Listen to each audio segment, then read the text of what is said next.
juga sudah mengikuti progresnya, perkembangannya. Jadi kemarin saya sudah sampaikan bahwa dari lebih dari 20 personil yang diperiksa, yang dimintai keterangan, baik itu terduga pelaku maupun saksi ya, yang ada di TKP atau yang mengetahui kejadian tersebut. Lalu dari hasil pemeriksaan awal itu, lebih dari 20 personil itu, saya sudah menyampaikan beberapa hari yang lalu kemarin bahwa sudah ada update kemarin itu 4 prajurit menjadi tersangka. Dan keempat orang ini kemarin sudah saya sampaikan dilaksanakan penahanan di Subdenpom 91 di ND, gitu ya, di ND. Lalu sisanya sudah mengerucut menjadi 16 personil, itu dilakukan pemeriksaan lanjutan. Pemeriksaan lanjutan secara intensif, secara mendalam.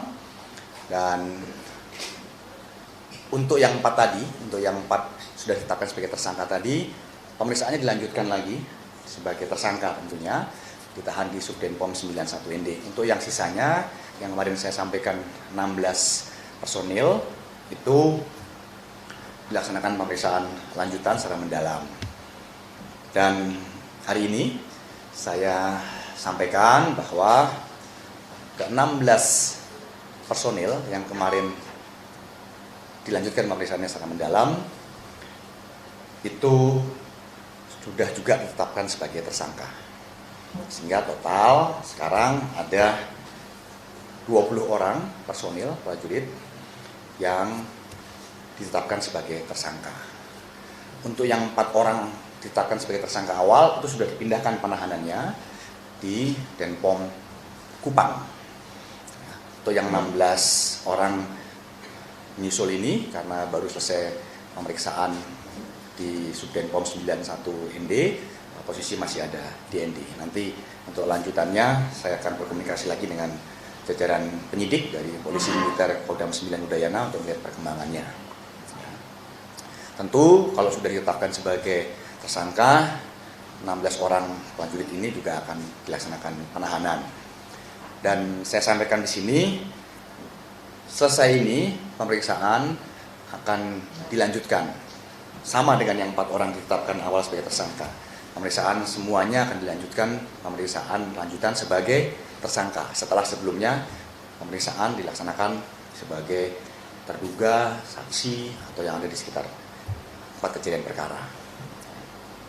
Nanti dari situ akan bisa diketahui peran dari masing-masing personel ini, dari yang sudah ditetapkan sebagai tersangka ini nanti akan bisa diketahui perannya masing-masing apa, sehingga nanti bisa diterapkan pasal untuk orang per orang.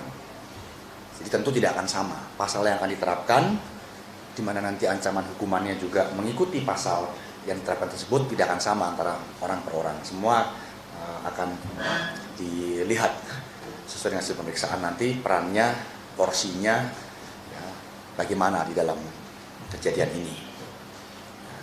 Dan beberapa pasal yang sudah disiapkan, saya komunikasi dengan penyidik, itu ada pasal 170 KUHP gitu ya, yang berkaitan dengan terang-terangan menggunakan tenaga kekerasan pada orang lain, itu ada pasal 351 ya, yang berkaitan dengan penganiayaan. Ada juga pasal 354 yang sengaja melukai orang lain ya, berakibat pada kematian. Ada pasal 131 yang seorang militer yang dalam dinas dengan sengaja memukul rekan atau bawahan, itu ada sanksinya. Lalu pada pasal 132 yaitu militer, dalam hal ini senior atasan yang mengizinkan atau memberikan kesempatan kepada personel militer lainnya untuk melakukan tindak kekerasan kepada personel militer yang lain, itu juga dikenakan sanksi. Itu 5 pasal yang disiapkan. Tentu nanti kelima pasal ini akan diterapkan kepada siapa, nanti bergantung kepada hasil pemeriksaan lanjutan sebagai tersangka untuk para personil tersebut. Dan mungkin rekan-rekan juga bertanya kenapa jumlah personil yang ditetapkan sebagai tersangka cukup banyak, gitu ya, karena memang kejadian tidak berlaku pada satu hari. Ya, kegiatan pembinaan ini itu dilakukan kepada beberapa personil termasuk korban dan dilaksanakan dalam beberapa rentang waktu, sehingga kemarin juga kita perlu waktu, ya, tim penyidik dari Polisi Militer Kodam Senen Udayana perlu waktu untuk melaksanakan pemeriksaan itu karena memang kejadian ini, ya, proses pembinaan ini itu dilaksanakan pada beberapa rentang waktu dan dilaksanakan kepada beberapa personil oleh personil lainnya, sehingga harus betul-betul menyeluruh pemeriksaannya sehingga betul-betul bisa diambil langkah-langkah yang tepat, ya, kepada orang yang tepat, ya, sehingga pertanggungjawaban itu dapat ditegakkan, evaluasi, perbaikan juga dapat dilaksanakan untuk masa yang akan datang. Dan untuk itu selesai ini saya mohon waktu kepada rekan-rekan media sekalian dan juga kepada warga masyarakat bahwa pemeriksaan para tersangka ini tentu tidak mudah. Tidak mudah itu artinya kita perlu waktu sehingga betul-betul bisa mengetahui peran orang per orang, porsinya masing-masing sehingga keadilan bisa ditegakkan, tapi pertanggungjawaban juga bisa dilaksanakan. Sehingga nanti siapa, perannya apa, pasal yang diterapkan apa itu betul-betul tepat. Ya, sehingga nanti saya akan sampaikan dari rekan-rekan sekalian untuk perkembangannya. Karena setelah tahapannya kan setelah selesai nanti pemeriksaan para tersangka ini sudah bisa diketahui peran dan porsinya, diterapkan pasal untuk orang per orang, lalu dilaksanakan gelar perkara. Setelah dilaksanakan gelar perkara, itu akan ada pelimpahan kepada auditor militer untuk siap dilaksanakan persidangan di pengadilan militer. Itu tahapannya. Ya, sehingga sekali lagi setelah ini berikan waktu kepada kami jajaran Angkatan Darat khususnya dari Polisi Militer Kodam Senen Udayana untuk melaksanakan pemeriksaan para tersangka, ya, supaya semua bisa berjalan dengan baik, ya. Nanti perkembangannya akan kita sampaikan. Siapa, dikenakan pasal apa, ya, ancamannya apa, lalu kita akan informasikan juga pada saat ada gelar perkara, ya, termasuk nanti ada pelimpahan juga akan kita sampaikan kepada masyarakat. Kita akan terbuka, transparan. So, nanti persidangan juga tentu masyarakat bisa mengikuti dan nanti tuntutannya apa dari auditor, vonis putusan dari hakim apa, rekan-rekan bisa mengikuti. Dan sekali lagi ini merupakan komitmen dari TNI Angkatan Darat untuk menegakkan ketentuan, menegakkan aturan, di mana sudah saya sampaikan bahwa pimpinan TNI Angkatan Darat tidak pernah mentolerir setiap bentuk pembinaan yang di luar kaidah-kaidah yang bermanfaat untuk operasional prajurit, apalagi menyebabkan kerugian personil meninggal dunia.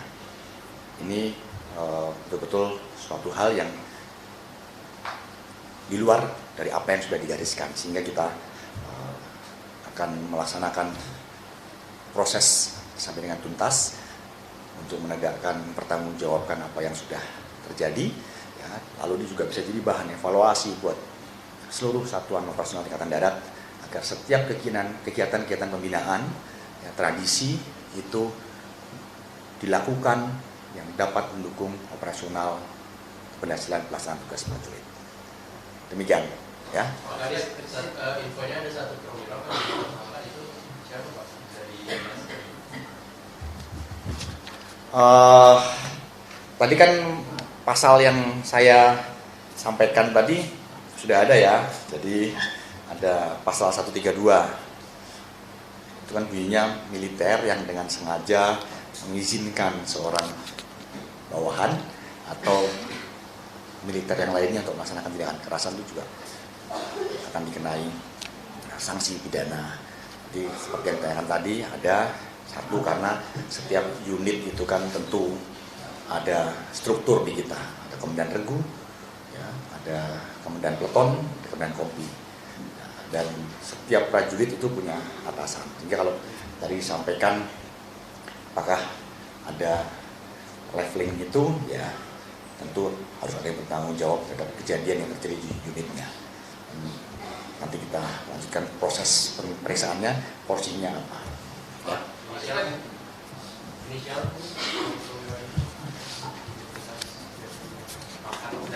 jabatan nama sekarang. Ya, adalah ya. Setelah 20 orang ditetapkan sebagai tersangka, ini boleh dijelaskan sebenarnya motif dari orang ini apa sih? Karena banyak isu beredar tentang ini. Itu pertama. Kedua, kan di media sosial juga marak gimana kalau misalkan Mas Tindanya yang di sana menolak korupsi. Jelasannya sebenarnya apa yang terjadi, Pak? Apakah memang atau sikap ada tidak? Ini kan bapaknya kan bapak dari korban juga seorang tentara. Nah, gimana cara TNI AD memastikan supaya sosok sang bapak itu tidak terintimidasi dan sebagainya? Karena kan dia cukup viral kemarin menuntut anak-anaknya yang meninggal supaya keluarga dilindungi oleh TNI AD. Gimana? Baik, yang pertama tadi saya sudah sampaikan semuanya atas dasar pembinaan. Jadi pada kesempatan ini saya nyampaikan bahwa kegiatan ini terjadi semuanya pada dasarnya pelaksanaan pembinaan kepada prajurit. Jadi cukup saya jelaskan sampai di situ ya, karena tentu kita perlu mendalami beberapa hal yang nanti akan menjadi esensi pemeriksaan terhadap para tersangka. Tapi saya katakan bahwa kegiatan-kegiatan pembinaan prajurit itu yang mendasari suatu hal terjadi pada permasalahan ini. Yang kedua, yang berkaitan dengan visum rumah sakit. Tadi saya sampaikan di sini, saya sudah sampaikan juga kepada rekan media beberapa hari yang lalu bahwa itu dasarnya adalah teknis. Jadi rumah sakit militer ya, militer di sekitar tempat kejadian itu tentu punya keterbatasan. Ya, jadi pada tugas-tugas yang bersifat strategis tertentu, rumah sakit tersebut tidak bisa menangani. Tetapi pada prinsipnya kita bantu, ya, kita laksanakan langkah pada rumah sakit lain sebagai bentuk solusi untuk mengatasi otopsi yang pertama dan kedua belum bisa terjadi atau belum bisa dilaksanakan. Ya, jadi dasarnya adalah teknis pada rumah sakit militer atau rumah sakit kita, ya, yang mungkin juga terjadi pada rumah sakit umum pada daerah-daerah yang mungkin berada pada jauh dari pusat kota di kabupaten, kota atau provinsi. Yang berikutnya, Pangdam 9 Udayana ya, beserta Danrem di Nusa Tenggara Timur juga dengan jajaran brigade setempat gitu ya, itu terus melaksanakan komunikasi intens dengan pihak keluarga dan memberikan pemahaman pada pihak keluarga terkait dengan kejadian yang menimpa putranya. Kita sampaikan bahwa kejadian ini ya memang tidak kita harapkan dan kita sangat sesalkan. Itu dari Pangdam dan Rem juga Komandan Brigade berkomitmen untuk bisa menindaklanjuti kejadian ini ya, sehingga bisa membuat pihak keluarga jelas dan lebih tenang bahwa proses pertanggungjawaban itu dilaksanakan sesuai dengan ketentuan yang berlaku dan dilaksanakan secara terbuka. Karena korban sudah jatuh, dia sudah wafat, sudah meninggal dunia, tentu salah satu langkah yang bisa kita lakukan untuk bisa membuat pihak keluarga itu memahami kondisi, menerima adalah bentuk komitmen pertanggungjawaban dari satuan, sehingga warga tahu ya semua ini dipertanggungjawabkan sesuai dengan ketentuan yang berlaku. Dan komunikasi itu terus dilakukan oleh Bapak Pangdam, Bapak Danrem maupun Komandan Brigade terhadap pihak keluarga. Pendampingan juga terus kita berikan. Ya.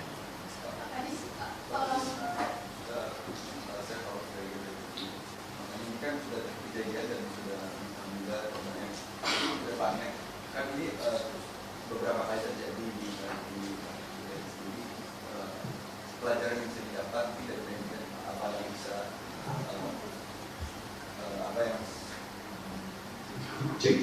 apa yang bisa TNI dari tubuh TNI sendiri, TNI AD pelajari dan evaluasi dari kegiatan ini, dan juga himbauan bagi para prajurit-prajurit yang sedang belajar di TNI AD. Terima kasih.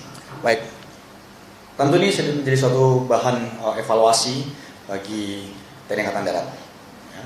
Dan TNI Angkatan Darat sudah berulang kali menyampaikan kepada seluruh jajaran ya, bahwa setiap kegiatan-kegiatan yang berkaitan dengan pembinaan prajurit ya, ataupun kegiatan tradisi satuan itu harus betul-betul menerapkan suatu pola ya, kegiatan yang bermanfaat atau memenuhi kaidah-kaidah mendukung pelaksanaan tugas prajurit itu di lapangan secara operasional. Sehingga kalau ditanya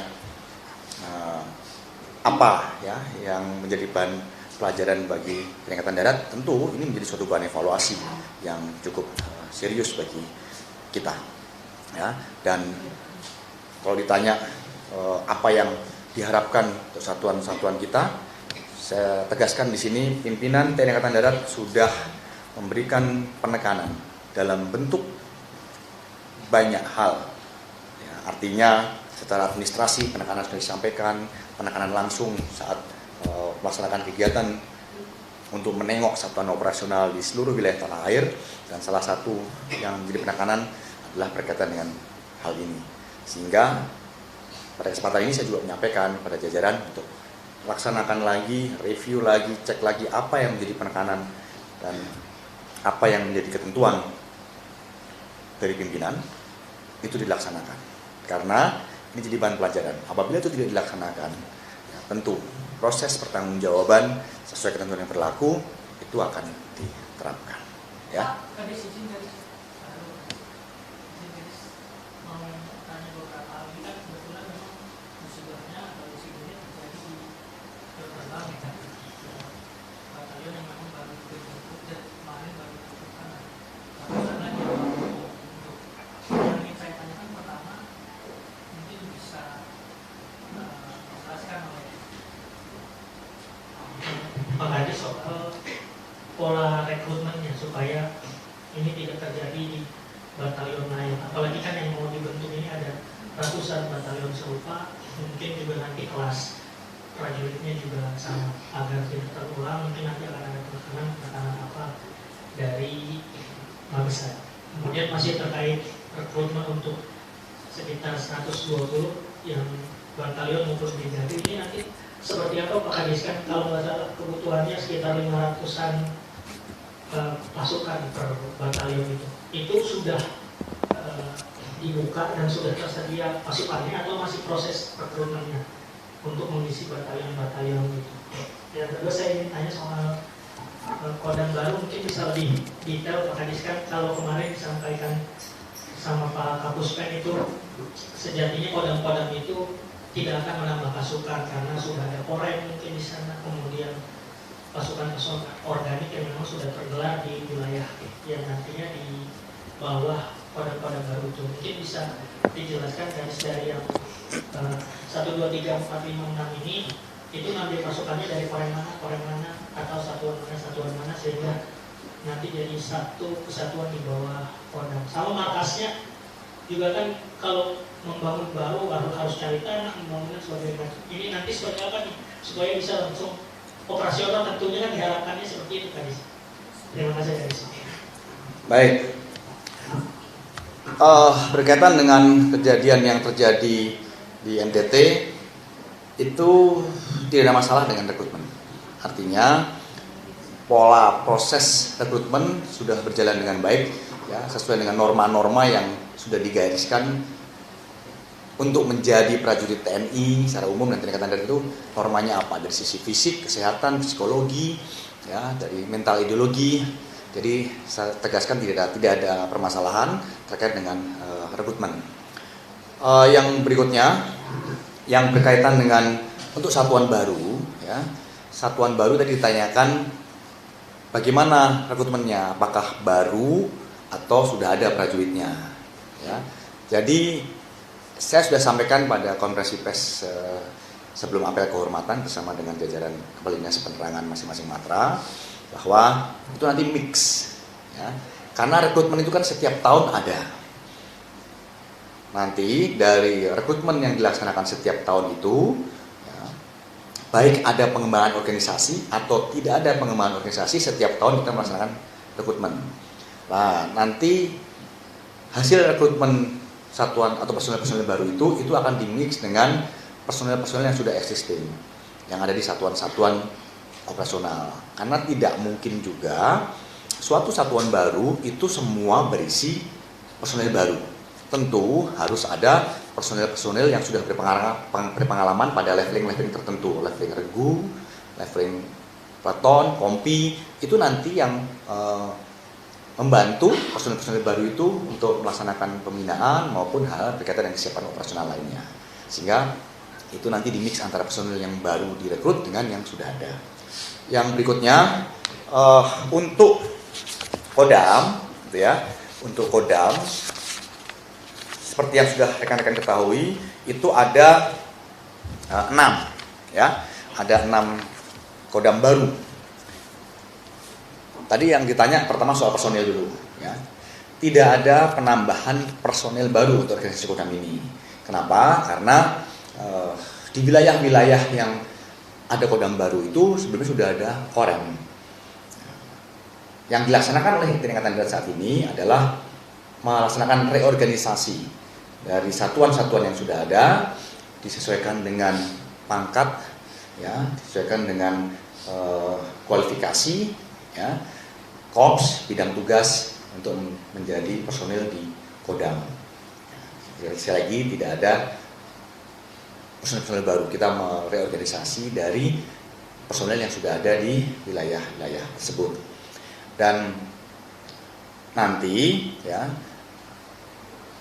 setelah itu kita kan ada juga pola tour of duty, tour of area, ya. Nah, tentu nanti setelah kita melaksanakan penataan pada personil pada leveling tertentu di Kodam baru ini, kita akan melaksanakan tour of duty, tour of area personil-personil di wilayah lain, ya, sehingga kita bisa meratakan personil TNI di seluruh wilayah tanah air, termasuk kita bisa memenuhi komisi-komisi organisasi dari satuan baru ini, ya, atau Kodam baru ini.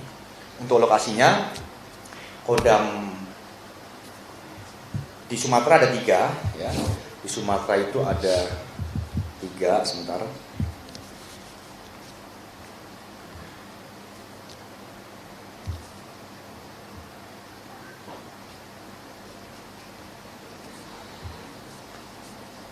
Yang pertama di Riau, Kodam yang membawahi wilayah Riau dan Kepri, itu Kodamnya di Provinsi Riau. Lalu yang kedua, Kodam yang membawahi Provinsi Sumatera Barat dan Jambi, nanti Kodamnya ada di Sumatera Barat. Lalu yang ketiga, Kodam yang membawahi wilayah Provinsi Lampung dan Bengkulu, itu nanti Kodamnya ada di Provinsi Lampung. Yang berikutnya di Kalimantan ada 1 Kodam yang membawahi Provinsi Kalimantan Selatan dan Kalimantan Tengah, itu Kodamnya nanti ada di Kalimantan Tengah. Di Sulawesi ada 1 Kodam yang membawahi wilayah Sulawesi Tengah dan Sulawesi Barat, Kodamnya ada di Sulawesi Tengah. Lalu di Papua ada 1, yaitu Kodam yang membawahi wilayah Papua Selatan, Kodamnya ada di Merauke. Dan tadi ditanyakan untuk Makodam, perkantoran, pangkalan, semuanya sudah disiapkan dalam proses, ya, sudah berjalan. pembangunannya, penyiapannya, karena rencana ini sudah lama dikomunikasikan termasuk dengan pemerintah daerah, ya, sehingga Kementerian Pertahanan, TNI, TNI Angkatan Darat itu berkolaborasi dengan pemerintah daerah berkaitan dengan pengembangan organisasi ini. Ya, karena manfaat dari pengembangan organisasi ini itu yang pertama memang esensinya berkaitan dengan doktrin pertahanan kita, yaitu Sisarkan Prata, dan juga konsep pertahanan pulau-pulau besar. Ya, dan yang berikutnya ini sebagai kekuatan pendukung, pendamping dalam pencapaian peningkatan kesejahteraan masyarakat. Dan sehingga kegiatan pengembangan organisasi ini kita juga berkolaborasi dengan semua stakeholder yang terkait. Oke?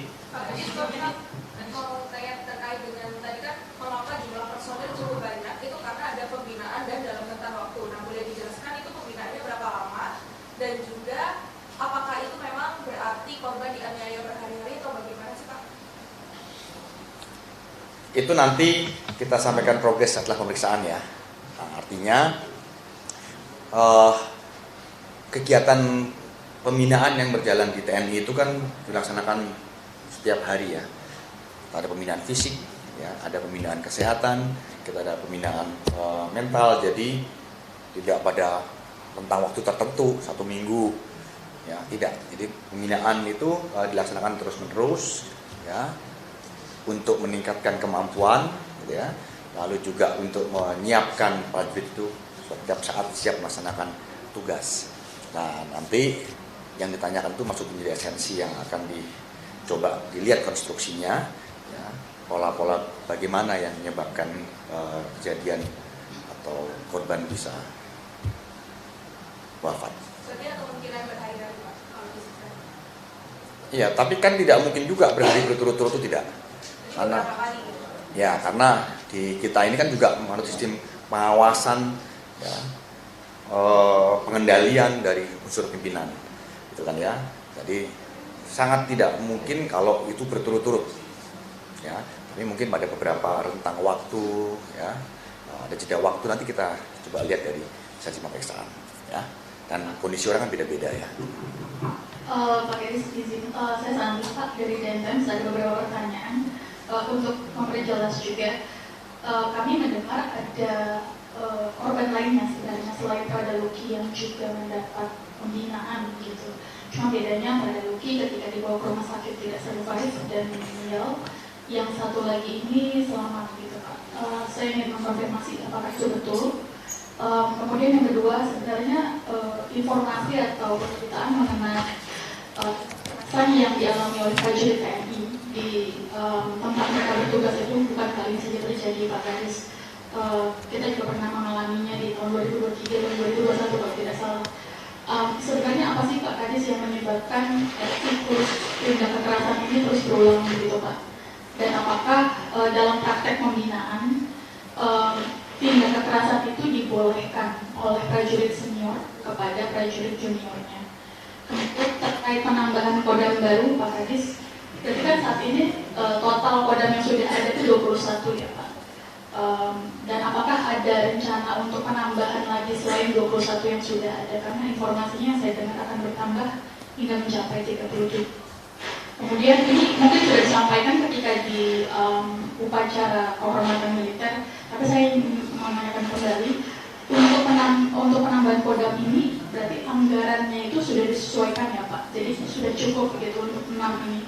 Karena ada kekhawatiran dengan penambahan 6 kodam baru itu akan menyedot anggaran yang cukup besar, sehingga untuk anggaran secara keseluruhan TNI 80% itu untuk rutin gitu Pak, belum termasuk yang lain terkait dengan alutsista dan sebagainya. Terima kasih Pak Kadis. Baik, untuk yang korban, ya betul memang ada satu lagi, tapi kondisinya sehat, kondisinya baik. Artinya kan seperti yang saya sampaikan tadi, tiap prajurit kan kondisinya juga beda-beda, ya. Dan pembinaan yang diberikan itu juga tidak untuk satu orang saja, ya. Pembinaan itu kan juga diberikan kepada beberapa prajurit, gitu kan. Tapi kan sekali lagi, ya, kecelakaan, manakala kecelakaan itu terjadi menimpa pada satu orang prajurit, salah seorang prajurit itu tentu diharapkan pada kondisi kesehatan, kondisi fisik maupun pada saat korban ini bagaimana perlakuannya, pada saat prajurit yang lain bagaimana perlakuannya, sehingga korban ini bisa tidak survive dan wafat. Lalu yang berikutnya, kenapa bisa terulang? Karena yaitu yang saya sampaikan bahwa setiap program, setiap kegiatan bukan cuma di TNI Angkatan Darat saja, ini juga mungkin berada pada lembaga, institusi atau komunitas yang lain, itu tentu ada beberapa hal yang memang tidak sesuai dengan ketentuan. Ada beberapa hal yang memang perlu dilaksanakan evaluasi. Itulah gunanya setiap kegiatan, setiap program itu harus ada evaluasi, karena tidak ada yang sempurna dari suatu program atau kegiatan. Dan kekerasan tidak boleh. Jadi pembinaan, latihan kepada prajurit itu harus betul-betul dilaksanakan dengan keras. Artinya dengan keras itu bukan dengan kekerasan. Keras itu artinya ya sesuai dengan teorinya, sesuai dengan taktiknya, sesuai dengan buku petunjuknya, sesuai dengan metodenya, ya. Sehingga membuat prajurit itu betul-betul memiliki kemampuan perorangan maupun kemampuan tim yang baik yang mendukung pelaksanaan tugasnya. Sehingga kalau dikatakan kekerasan tidak boleh, ya, tidak diperbolehkan. Tetapi latihan harus dengan keras. Latihan keras itu bukan berarti kekerasan. Ya, sekali lagi yang saya sampaikan. Yang berikutnya, untuk pembentukan Kodam, memang seperti yang rekan-rekan sudah pernah ketahui, nantinya akan ada pembentukan Kodam di tiap provinsi. Ya. Sehingga yang 6 Kodam ini adalah untuk tahun ini, dan tahun berikutnya itu ada registranya, ada konsepnya yang tentu nanti akan diproses lebih lanjut. Ya. Yang berikutnya untuk anggaran, semua yang diputuskan dan diambil langkah oleh Kementerian Pertahanan, TNI dan TNI Angkatan Darat di dalamnya itu sudah melalui kajian yang mendalam, sehingga berkaitan dengan penganggaran, ya, program pengembangan organisasi ini tentu sudah juga dikomunikasikan dengan stakeholder kementerian lembaga terkait, sehingga tidak perlu ada kekhawatiran yang berkaitan dengan poin penganggaran. Ya, demikian.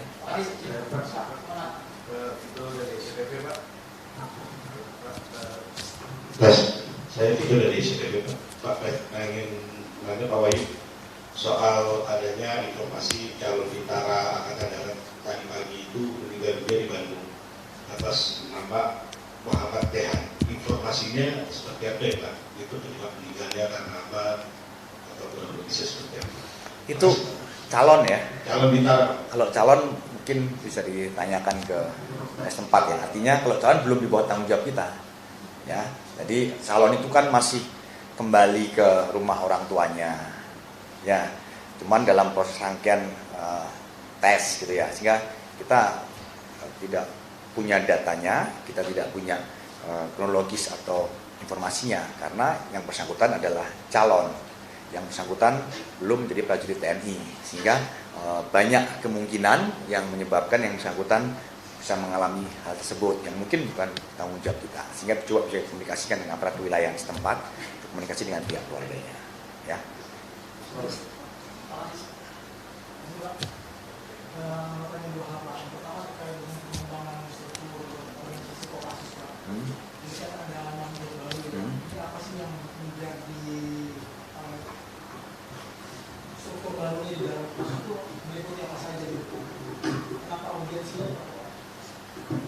Membangun struktur organisasi di Kopassus itu sendiri. Itu yang pertama Pak. Yang kedua, hari ini terkait dengan kasus Lampung Pak. Kopda Bastasya itu dijatuhi vonis hukuman mati. Bagaimana tanggapan Mabes Angkatan Darat terkait dengan vonis tersebut, dan kemudian jika nanti kasus tersebut telah inkrah, apakah eksekusinya juga masih dilakukan oleh pihak TNI atau memang mengikuti putusan, di mana juga vonis tersebut juga menjadi putusan pemecatan dari dinas militer, Pak, artinya di sipil. Jadi antara eksekusinya itu kalau inkrah di militer atau di sipil gitu, Pak, terkait dengan kasus itu. Terima kasih. Baik, untuk pertanyaan pertama berkaitan dengan pengembangan organisasi Kopassus, ya, ada 6 grup. Urgensinya dasarnya adalah kita mempunyai konsep pertahanan pulau-pulau besar, sehingga pada pulau-pulau tersebut saat ini berkaitan dengan pengembangan organisasi Kopassus ditempatkan satu grup, dan pada hakikat ancaman tertentu di mana Kopassus harus turun untuk mengatasi ancaman tersebut, ya, diharapkan pada 6 pulau-pulau besar ini bisa dilaksanakan langkah tindak awal oleh grup unit yang berada di pulau tersebut, sama-sama dengan satuan kewilayahan, mana Kodam sebagai komandan strategis biar bisa melaksanakan operasi sendiri-sendiri, gitu ya, sehingga tidak seperti sekarang, gitu ya. Sekarang yang semua terpusat di Jawa, gitu. Sementara kita punya konsep pertahanan pulau-pulau besar. Itu salah satu esensi pokoknya berkaitan dengan respon, ya, kita dalam mengatasi segala bentuk ancaman, ya. Yang berikutnya, apabila yang bersangkutan sudah dipecat, ya, tentu proses untuk hukumannya dilaksanakan pada otoritas sipil, ya, sehingga hukuman pokoknya apa, hukuman tambahannya apa, sehingga nanti ada proses peralihan dari fasilitas militer menuju ke fasilitas sipil setelah pemecatan itu selesai. Untuk itu tentu proses lanjutan penanganan pelaksanaan hukumannya oleh, ya, pengadilan sipil, ya, penting dia sudah dipecat. Oke, lanjut. Pak, boleh berkata sedikit Pak terkait Kodam baru? 6 Kodam ini nantinya akan beroperasi bergabung dengan Korem, kantor operasinya sebenarnya, atau seperti apa, dan mulai beroperasi kapan Pak Kodam-Kodam baru ini? Itu pertama. Yang kedua, ini kan sedang dalam proses pembangunan Kodam, kantor Kodam baru kayak gitu ya, yang sedang berjalan seperti yang Bapak bilang tadi. Ini proses pembangunan kantor Kodam baru ini akan selesai kapan dan mulai beroperasi penuh dengan di fasilitas kantor yang baru ini per kapan Pak? Kalau ditanya operasionalnya kapan, ya setelah diresmikan langsung beroperasional. Ya, tentara kalau sudah dikasih perintah, ya pasti langsung kerja. Jadi artinya setelah diresmikan, tentu langsung melaksanakan operasional. Pada tahapan-tahapan yang dilaksanakan tentunya, ya. Kalau ditanya operasionalnya kapan, sekarang sudah beroperasional. Ya, sekarang sudah melaksanakan operasional satuan baru ini. Ya, itu dengan penataan organisasi, gitu ya. Lalu berkaitan dengan penataan yang bersifat administrasi, ya, tapi tetap operasional sudah mulai berjalan. Terus untuk berkaitan dengan pembangunan fisik, ya, untuk markas Pangkalan sudah ada yang jadi. Contoh Kodam yang di Kalimantan Tengah sudah jadi makodamnya. Ya, sekarang adalah proses pembangunan gedung-gedung atau perkantoran pendukung.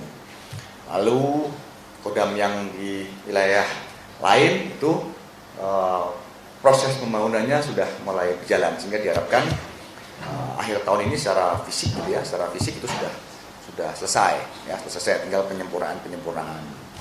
Ya, jadi tidak ada permasalahan berkaitan dengan fasilitas pendukung perkantoran, ya, diharapkan dengan operasional. Saat ini Kodam-Kodam baru itu sudah pelaksanaan operasional, ya, pada tahapan operasional yang dimiliki oleh tiap satuan, penataan organisasi, penataan administrasi, gitu kan, mulai penataan pangkalan, terus berjalan secara simultan, ya.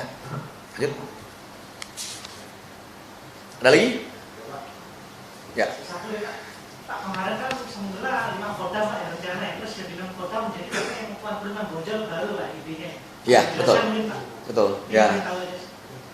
Artinya tidak ada hal khusus itu ya. Jadi awal 5 sebetulnya kan seperti saya bilang tadi, nantinya kan semua provinsi seperti konsep awal ya, teman-teman udah tahu itu akan ada kodam.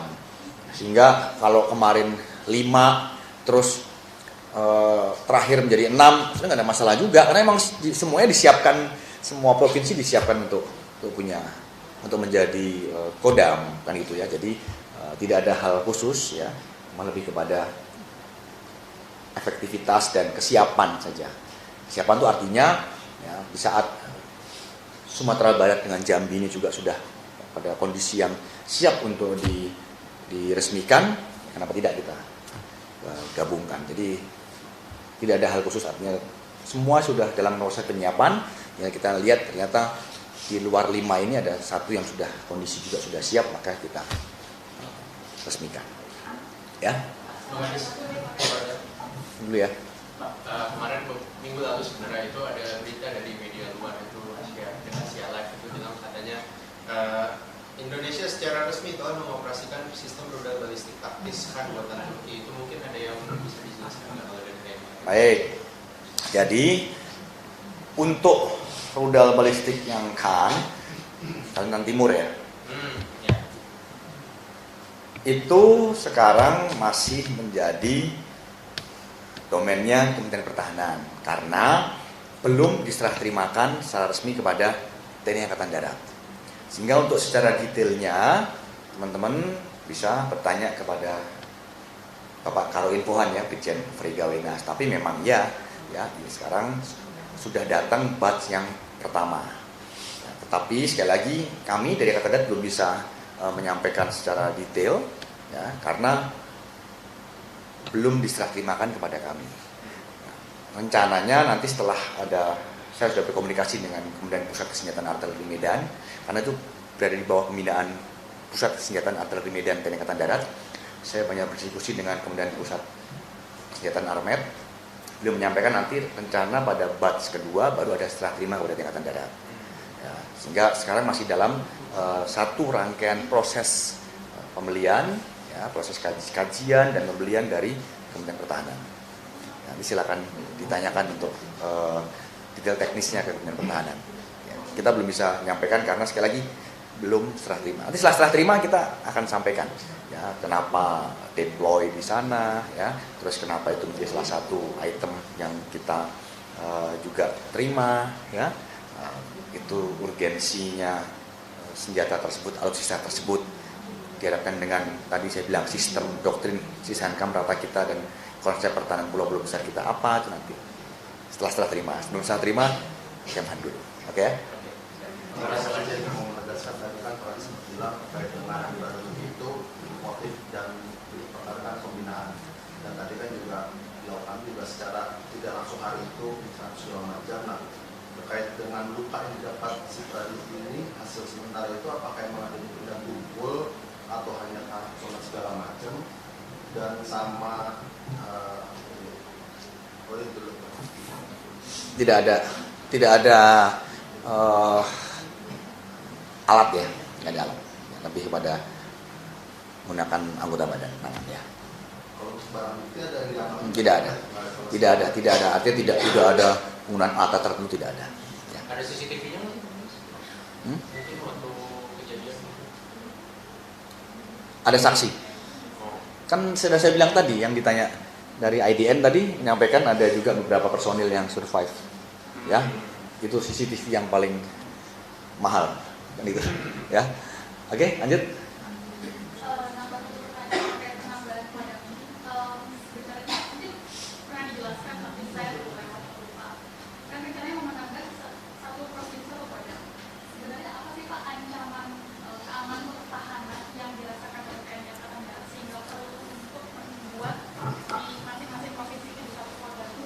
Baik, saya sudah sampaikan tadi, untuk pengembangan organisasi, pembentukan kodam baru, urgensi yang paling utama adalah berkaitan dengan gelar satuan kita dihadapkan dengan sistem atau doktrin pertahanan kita, yaitu Sishankam rata, termasuk konsep pertahanan pulau-pulau besar. Sekarang kita juga menganut slogan atau menurut prinsip Trisula Nusantara bersama-sama darat, laut, udara, pertahanan kedaulatan negara kita.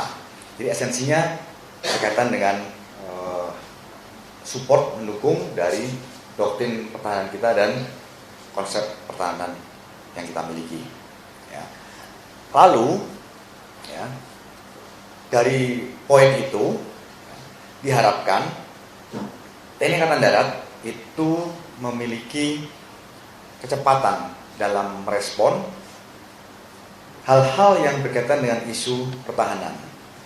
Dengan konsep gelar yang merata, menyebar di seluruh wilayah tanah air, dihadapkan setiap bentuk ancaman yang terjadi di setiap wilayah atau di setiap jengkal wilayah negara Kesatuan Republik Indonesia, TNI Angkatan Darat sebagai salah satu komponen utama pertahanan negara itu bisa merespon dengan cepat. Karena berkaitan hal tersebut itu atau berkaitan dengan hal itu komponen pendukungnya banyak. Rantai komando, ya kan? Lalu berkaitan dengan pergeseran pasukan, ya. Belum kita bicara berkaitan dengan support logistik, ya. Sehingga apabila di setiap wilayah itu ada kompartemen, ya, strategis Kodam yang dapat berdiri sendiri dalam melaksanakan suatu operasi, efektivitas dan kecepatan respon itu dapat diutamakan atau dapat dikedepankan. Ya. Yang berikutnya, poin berikutnya adalah kita ini juga menganut atau mempunyai tugas operasi militer selain perang, yaitu membantu pemerintah daerah pada banyak hal, pada mendukung program-program pembangunan pencapaian kesejahteraan masyarakat, ya, ataupun berkaitan dengan penanggulangan bencana. Dengan gelar yang semakin banyak, gitu ya, atau yang semakin tersebar di seluruh wilayah tanah air, pada poin pelaksanaan tugas MSP ini tentu ya, kita akan lebih dapat berperan sebagai kekuatan pendukung dan pendamping untuk membantu pemerintah daerah melaksanakan program pembangunan mencapai kesejahteraan masyarakat. Untuk sekarang Bapak Presiden punya program Asta Cita. Dalam Asta Cita itu banyak poin yang kita Angkatan Darat bisa berperan untuk mensukseskan apa yang sudah menjadi garisan berkaitan dengan kesejahteraan masyarakat. Ya. Ruang-ruang kosong yang pemerintah daerah belum masuk karena keterbatasan program, keterbatasan tahapan waktu, ya, disitulah TNI Angkatan Darat bisa mengambil peran sebagai kekuatan pendamping dan pendukung sehingga membantu pemerintah daerah. Intinya kesejahteraan masyarakat bisa tercapai. Itu poin berikutnya setelah esensi pokok berkaitan dengan poin pertahanan. Ya, cukup? Apa Mbak Edna?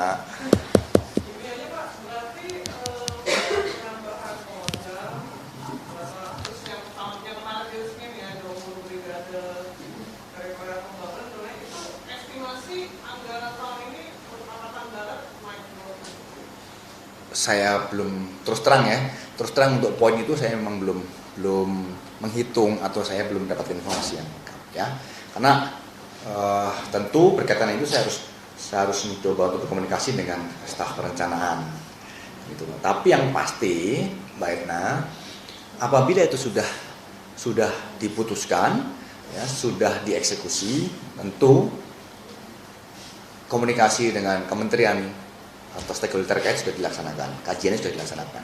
Kalau ada suatu poin kendala atau suatu poin menjadi tantangan berkaitan dengan faktor anggaran, tentu kita belum akan eksekusi. Kalau sudah eksekusi berarti sudah ada lampu hijau dari kementerian terkait berkaitan dengan perhitungan itu. Jadi, sekali lagi memang saya belum bisa menyampaikan hitung-hitungan secara angkanya ya Mbak Edna, ya, karena saya coba minta keterangan di staf perencanaan Angkatan Darat berkaitan dengan itu. Tapi yakinlah resmian sudah dilaksanakan, untuk lampu hijau sudah diberikan.